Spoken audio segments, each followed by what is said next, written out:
आम्ही last year थायलंडला scuba मला केलेलं. इंट्रोड्यूस तर कर. Everybody knows you already, I think.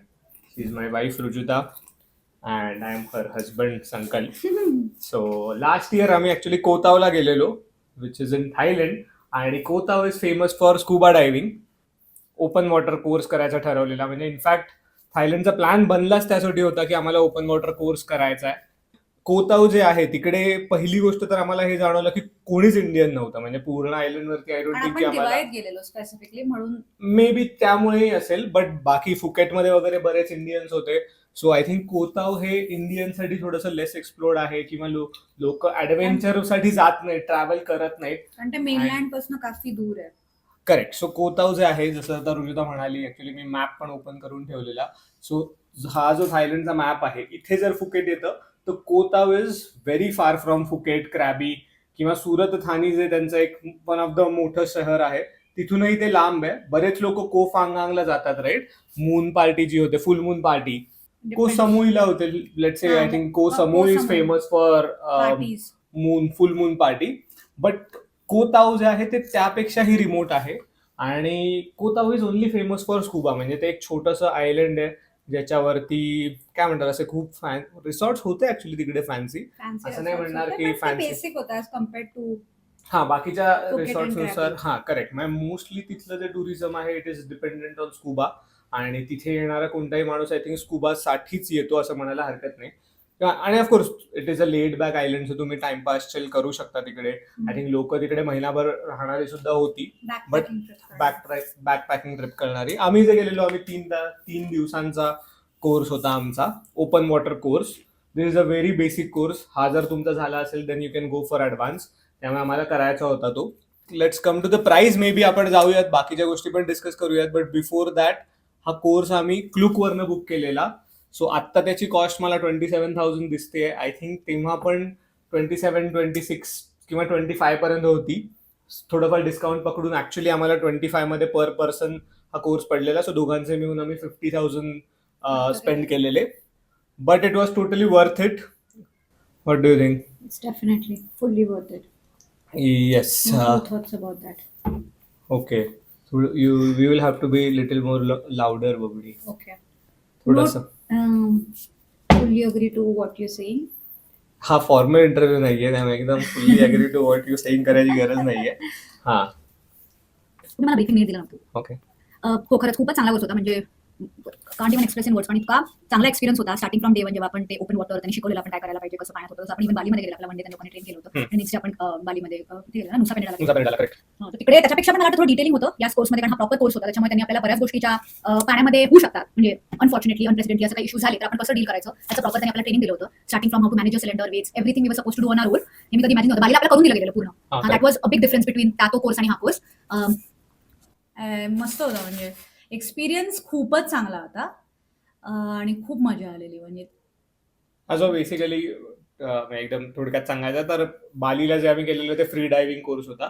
So याच्यामध्ये हे जे आहे हा ओपन वॉटर होता, त्यामुळे त्यांनी प्रॉपरली आम्हाला किट असेंबल करायला सांगितलं. पहिल्या दिवशी त्यांनी बसून प्रॉपर थिअरी सांगितली की काय काय चुकीच्या गोष्टी होऊ शकतात, काय काय कंपोनंट्स आहेत, काय झालं तर काय केलं पाहिजे, ह्या ज्या आहेत त्या आमच्या इन्स्ट्रक्टर होत्या. सो देन आम्ही आता जसं तुम्ही व्हिडिओमध्ये बघताय, मी हा व्हिडिओ स्क्रीनवरती पण दाखवीन, की प्रॉपरली सिलेंडर असेंबल करण्यापासूनची आमची सुरुवात होती. तुमचं जे किट आहे ते असेंबल करून झाल्यानंतर आमचं पूल सेशन झालेले 2, आणि त्यामध्ये मग आम्हाला बऱ्याचशा गोष्टी ज्या आम्ही बालीला करताना आमची खूप फाटलेली. मला मिशी आहे, म्हणजे मोस्ट ऑफ द इंडियन माणसांना असते. आणि त्यामुळे काय होतं की आपल्या इथून पाणी जातं आतमध्ये, आणि मग त्यामुळे फुल फाटते. कारण पाणी एकदा तुमचं इकडे गेलं आणि चुकून तुम्ही श्वास घेतला तर ते पाणी लगेच आतमध्ये जातं आणि फुल पॅनिक होतं. आणि त्यामुळे आमची खूप फाटलेली. आणि त्याने मला दाखवलेलं बालीला पण, जो आपला ट्रेनर होता तेव्हाचा स्टीवा. सो त्याने आपल्याला दाखवलेलं की तुम्ही मास्क काढून घालू शकता किंवा असं करून तुम्ही पाण्यामध्ये. पाणी काढू शकता पाण्यामध्ये. बट तेव्हा मी बिलकुलच ट्राय केलं नव्हतं. म्हणजे सेकंड जम्पला मला आठवतंय मी पूर्ण वेळ नाक बंद करूनच पोहत होतो. म्हणजे एका हाताने मी माझं आणि तू नाक एवढं प्रेशर हा. केलं की नंतर तुझ्या नाकातनं रक्त पण आलेलं. करेक्ट. सो तो सगळा एक्सपिरियन्स होता बॅकग्राऊंडमध्ये आणि त्यामुळे मग आमची थोडी स्टार्टिंगला फाटलेली I think. But then because of this course बराच कॉन्फिडन्स आला. म्हणजे आय थिंक आपण बघूयात व्हिडिओमध्ये पण आय थिंक आपल्याला जाणवेल. मग त्यांनी प्रत्येक स्किल आमच्याकडनं करून घेतलं. म्हणजे तुम्हाला तो पाईप काढून लावायचा आहे, त्यानंतर मग मास्क काढून परत लावायचा आहे, ते किट काढून लावायचं आहे, बेल्ट काढून लावायचा आहे. आणि सो या सगळ्या गोष्टी जसं तुम्ही बघताय एक एक करून त्या इन्स्ट्रक्टरने आमच्याकडून करून घेतल्या. It was fun. बिलकुलही आम्ही पॅनिक करत नव्हतो. मजा आली. आणि आय थिंक यावेळेस हा एक्सपिरियन्स तरी खूप भारी होता. कारण काय झालं की आम्हाला या सगळ्या गोष्टी करता आल्या. म्हणजे आय वॉज व्हेरी हॅपी. कारण हे मी कधीच समुद्रात करू शकलो नसतो जे मी करू शकलो. स्विमिंग आलं पाहिजे का नाही म्हणजे स्कुबासाठी स्विमिंग हे मॅन्डेटरी नाहीये. बट जर तुम्हाला स्विमिंग येतंय तर आय थिंक तुमच्याकडे एक काय म्हणतात तुमच्याकडे तो कॉन्फिडन्स असतो की तुम्ही पाण्यात जाऊ शकता. कारण ज्यांना स्विमिंग नाही येत मुळातच त्यांची पाण्याला बघूनच फाटते. त्यामुळे पाण्यात आतमध्ये जाणं हे अजून थोडंसं त्यांना रिस्की वाटू शकतं. But it is not at all risky. जर तुम्ही तुमचं जे ते फिअर आहे ते जर ओव्हरकम करून एकदा पाण्याच्या आतमध्ये गेलात तर इट इज लाईक फ्लोटिंग. म्हणजे तुम्हाला ऍक्च्युली पोहायचं नसतं यामध्ये. तुम्ही पाण्याच्या आतमध्ये खालती फ्लोट करत असता. तुम्हाला बिलकुलही हातपाय चालवायचे नसतात. तुम्हाला फक्त रिलॅक्स राहायचंय पाण्यामध्ये स्कुबा करताना. So that is the main skill I think की पाण्यामध्ये तुम्हाला खालती जाऊन बिलकुलही पॅनिक करायचं नाहीये. कारण स्पेशली ड्युरिंग ऑल दिस बेसिक कोर्सेस तुमच्याबरोबर इन्स्ट्रक्टर असतो किंवा तुमच्याबरोबर तुमचा स्कुबा बडी असतो. तुमचा ऑक्सिजन सिलेंडर मधला ऑक्सिजन जरी संपला तरी प्रत्येक सिलेंडरला 2 आउटलेट्स असतात किंवा 2 पाईप्स असतात. सो मी तिचा सिलेंडर वापरून सुद्धा कंटिन्यू करू शकतो and then we can slowly start going up. So त्यामुळे पॅनिक करायचं नाहीये. फक्त एकच आय थिंक मला तरी एवढंच वाटतं.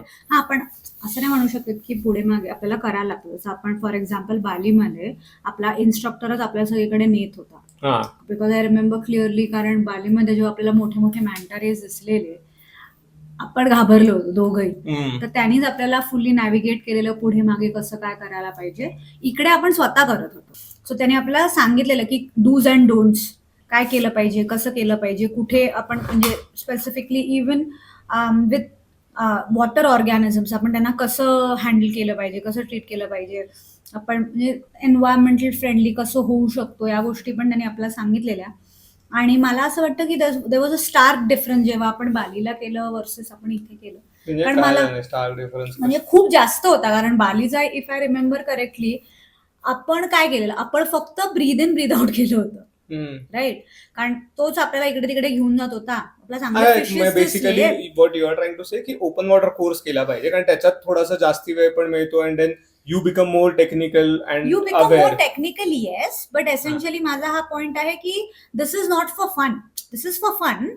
But if you want to really learn about scuba, if you're passionate about it, then that's something that you should definitely do. It was not a fun dive. It was a fun dive, but essentially a training thing, right? Correct. But then it was fun. म्हणजे मला तरी असं वाटलं की तुम्हाला काही शिकता शिकता खूप मजा पण येते. आणि असा जर प्रकार तुम्हाला करायचा तर definitely open water scuba diving is for you. 25,000 रुपये तुमच्याकडे असायला हवेत. कोतावला तुम्हाला पोचायचंय समहाऊ आणि आयुष्यातले 3 दिवस तुम्हाला तिकडे इन्व्हेस्ट करायचंय. That was the only criteria. And be very open in terms of learning असं मला वाटतं. कारण का हे खूप टेक्निकल होतं. It's not easy. कारण इफ आय रिमेंबर करेक्टली त्याने आपल्याला एवढ्या गोष्टी सांगितलेल्या. ते बॉयन्सी किट सगळं ते म्हणजे मला तर म्हणजे मी आधी दोनदा जेव्हा स्कुबा केलं होतं तेव्हा मला काय असायचं गिअर्स बद्दल माहिती होतं. So it's kind of technical and we have to give exam as well. Correct. So basically म्हणजे जर तुम्हाला ऍक्च्युली एक्झाम वगैरे द्यावी लागते. So it is not just for fun. But I would say it was fun. But it was definitely fun. कारण की का आम्ही जेव्हा आमचे 2 डाईव्ह झालेले 2 दिवशी, सॉरी 4 डाईव्ह झालेले टोटल.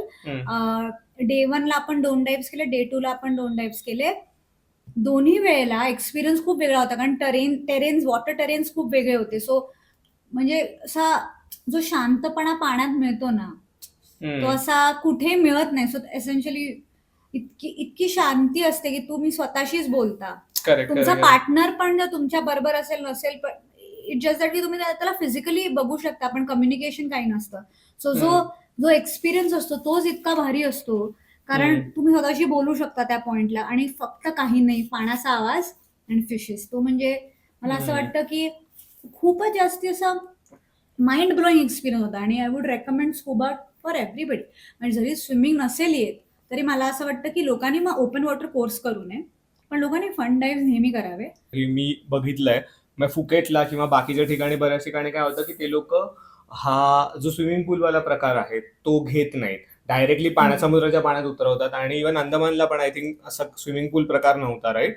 पहिले डायरेक्टली पाण्यामध्ये होता ना. हा, सो त्यामुळे काय होतं की मला असं वाटतं की तुम्ही असं कोर्स किंवा अशी फन डाईव्ह निवडा. इव्हन बालीला पण आम्ही फन डाईव्हच केलेल्या, बट तिथे आमचा पहिला दिवस पूल सेशन होता. आणि आय थिंक पूल सेशन मध्ये थोडासा कॉन्फिडन्स येतो तुम्हाला, कारण तुम्ही कंट्रोल्ड एन्व्हायरमेंट मध्ये असता, इन्स्ट्रक्टर तुमच्या बरोबर असतो, आणि पूल इन्स्ट्रक्टरला जास्ती पण कॉन्फिडन्स हा, होतो की तुम्ही correct. रिअल सिच्युएशन मध्ये काय काय करू शकाल. करेक्ट. आणि इनफॅक्ट मी सांगतो की मला स्विमिंग येतं तरी मी पॅनिक झालेलो जेव्हा मी फर्स्ट टाइम बालीला करत होतो. But I think this time I was more confident, कारण मला गोष्टी माहिती होत्या की अशा आहेत तशा आहेत, काही होऊ शकतं. आणि त्यामुळे मग यावेळेस नवीन स्किल शिकायला खूप मजा आली. आणि म्हणजे तुला आठवतंय ना, बालीमध्ये जेव्हा आपण पाण्यात उतरलो मी पण पॅनिक झालेली. ते तर होतं, म्हणजे तुम्ही रिअल टाइम एका माणसाने इनफॅक्ट यावेळेस बॅकआउटही केलेलं. सो तुम्ही it was very difficult for हा. That person to like go down. Correct. So इथे ती ज्या इन्स्ट्रक्टर आहेत त्या रुजुताला वरती खालती जायला शिकवतात. Lung works as a balloon. Correct. So तो तुम्ही तुमच्या प्रिन्सिपल आहे. करेक्ट किती हवा तुमच्या लंग्स मध्ये Inflate and deflate इन्फ्लेट आणि करताय. डिफ्लेट करताय, त्यावरती तुम्ही वरती खालती होताय. आणि इथे मग रुजुताला शिव्या पडत होत्या थोड्याफार. आणि then मग सगळं झाल्यानंतर पहिल्या दिवशी आम्ही पूर्ण ते किट परत डिसेंबल केलं आणि सगळं पॅक करून ठेवलं एका बॅगमध्ये. ऑफकोर्स ते साफ पण करायला लागतं, प्रत्येकाला स्टेरिलाइज वगैरे करतात. सो तिकडे वेगवेगळे युनिट्स असतात.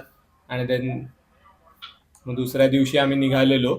अनफॉर्च्युनेटली थायलंडमध्ये एक तुम्हाला अलाउड नाही, म्हणजे तुम्ही जर ओपन वॉटर कोर्स करताय तर you are not allowed to film anything. म्हणजे तुमचा इन्स्ट्रक्टर किंवा तुम्ही फिल्म नाही करू शकत. त्यामुळे ऍक्च्युअल स्कुबाचे आम्हाला पहिल्या दिवशी काहीच शॉट्स नाही मिळाले. इनफॅक्ट फर्स्ट 3 सेशन्स मध्ये आम्हाला काहीच शॉट्स नाही घेता आले.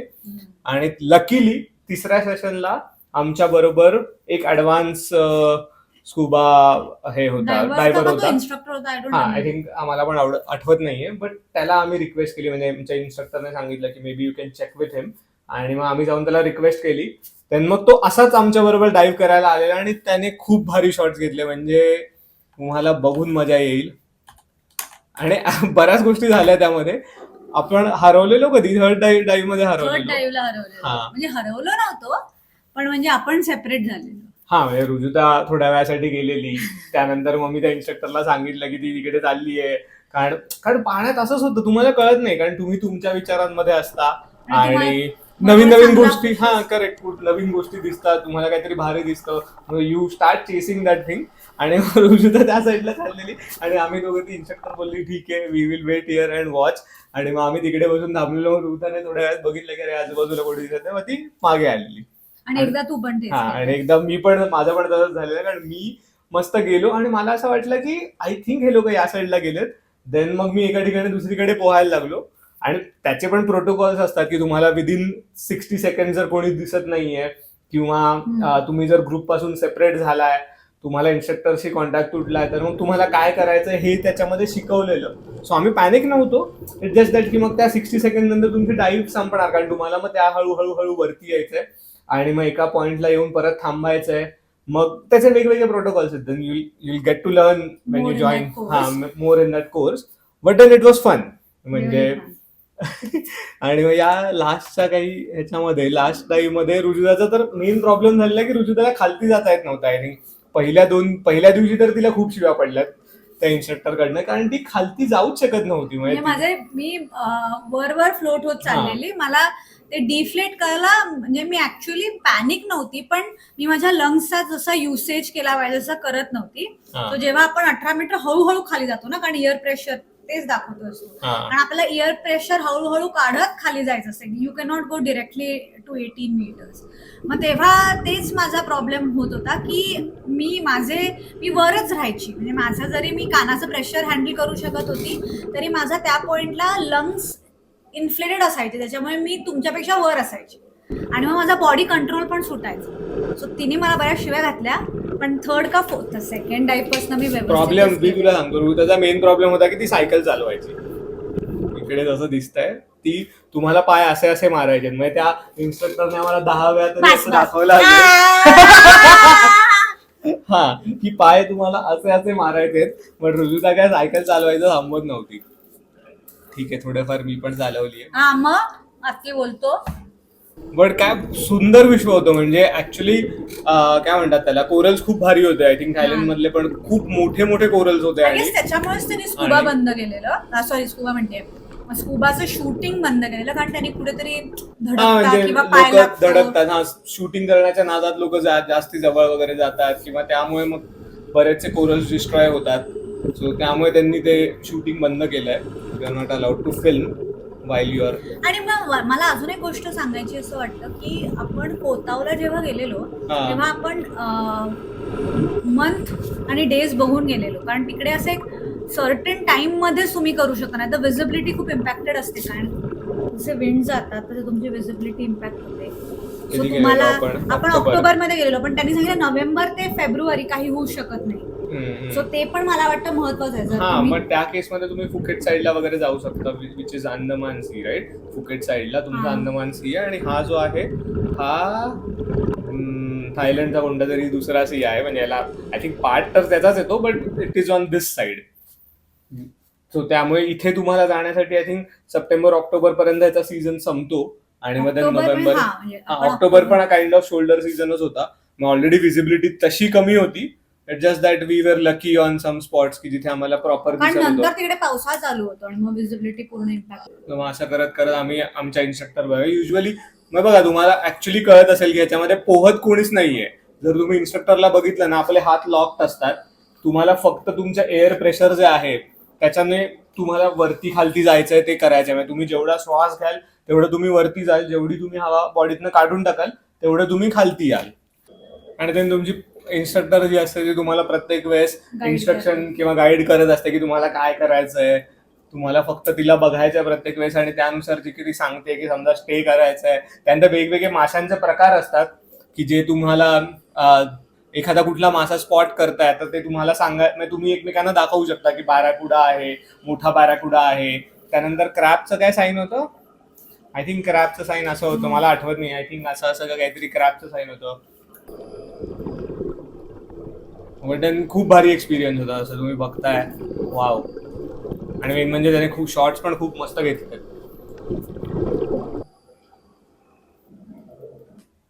खूपच सिरियस व्हिडिओ झाला. आपण डिंग डिंग डिंग करणार होतो, काही केलं नाही. काय करणार होतं, आपण मजा करणार होतो ना सांगताना. नाही, पण मला असं वाटतं की हा व्हिडिओ असा जायला पण पाहिजे, कारण लोक खूप घाबरतात स्कुबाला आणि लोकांना असं वाटतं इट्स व्हेरी डिफिकल्ट. सो मला असं वाटतं एक व्हिडिओ असा केला पाहिजे ज्याच्यामुळे तुम्ही डिमिस्टिफाय पण करतात की स्कुबा एक्सपिरियन्स कसा असतो. And I really feel and I really wish की सगळ्यांनी एकदा करावा. नॉट बिकॉज तुम्हाला स्विमिंग येतं नाहीये, बट जस्ट टू सी की किती वेगळं विषण, तुम्ही किती मिनिस्क्यूल आहात या अख्ख्या जगात. यासाठी तुम्हाला स्कुबा केलंच पाहिजे असं मला खूप वाटतं. कारण का जो तो आपण किती 20-35 मिनिटं असू प्रत्येक डाईव्हला खाली, म्हणजे साधारण आपण 2 तास असू 4 डाईव्ह पकडून, त्या 2 तासात तुम्हाला ते प्रत्येक मिनिटं 1 तासासारखा वाटतो. सो मला असं वाटतं की तो एक्सपिरियन्स सगळ्यांनी 100% घ्यावा, कारण म्हणजे ते इतकं भारी आहे. आणि तुम्ही फक्त तेच आहे की पॅनिक नाही करावं. सो मला सगळ्यांना ओपन वॉटर कोर्स करायची गरज नाही या गोष्टीसाठी. माझं असं म्हणणं आहे की आपण बालीला जसं फन राईड केलेलं तसं सगळ्यांनी म्हणजे करावं, कारण का ते खूप भारी आणि it really opens your perspective. आणि this is something that like everybody should try once. माझ्या आईने पण केलंय for that matter. So it's really good. I agree. म्हणजे ऍक्च्युली पाण्याखालचं विश्व खूप वेगळं आहे. म्हणजे तुम्ही डिस्कव्हरीवरती बघितलं असेल किंवा युट्यूब वरती तुम्ही किंवा या व्हिडिओमध्ये सुद्धा डेव्हिड ॲटनबर्गचे व्हिडिओ जर तुम्ही जर लहानपणामध्ये, बट ते तुम्हाला बघून त्याची ग्रॅव्हिटी कळणार नाही जोपर्यंत तुम्ही स्वतः तिकडे नाही आहात. म्हणजे जेव्हा त्या बालीला ते समोर मॅन्टारे समोर आलेले, असे जे हृदयाचे हे वाढलेले, भाई मी अर्धा सिलेंडर कन्झ्युम केला त्याच्यामुळे. तो माणूस आपल्याला बोलला पण ना, स्वतःच तुमचं ते होतं. ह्या गोष्टी खूप भारी आहेत. सो त्या एक्सपिरियन्स करणं खूप इम्पॉर्टंट आहे आय थिंक. त्यामुळे हा व्हिडिओ आय थिंक कोताव बद्दल होता. आपण बऱ्याचशा बालीच्या गोष्टी बोललो कारण it was related to scuba. But Koh Tao विषयी जर तुम्हाला काही डाऊट्स असतील तर नक्की कमेंटमध्ये कळवा. तुमचे काही प्रश्न असतील, तुमच्या काही प्रतिक्रिया असतील तर नक्की लिहा. चॅनलला सबस्क्राईब करा, व्हिडिओला लाईक करा, पुढे शेअर करा आणि आय होप की आम्ही ट्राय करू काही व्हिडिओज थायलंड सिरीजचे घेऊन यायला. आय विल ट्राय की आम्ही सिरीजवरती या काम करतोय. सो ओव्हरऑल खर्च किती होता थायलंड ट्रिपचा, आम्ही बऱ्याचशा अनएक्सप्लोर्ड गोष्टी या ट्रिपमध्ये बघितल्या. बऱ्याच ठिकाणी तिथे आता फॉर एक्झाम्पल कोतावला लोक नाही जात इंडियन्स, सो तिथे आम्ही गेलेलो, तो कोर्स केला. त्यामुळे आम्ही ट्राय करू की त्या सगळ्या गोष्टी किंवा ते सगळे एक्सपिरियन्स तुमच्याबरोबर शेअर करायला. सो व्हिडिओला नक्की सपोर्ट करा, चॅनलला नक्की सपोर्ट करा. आपण भेटूयात लवकरच नेक्स्ट व्हिडिओमध्ये.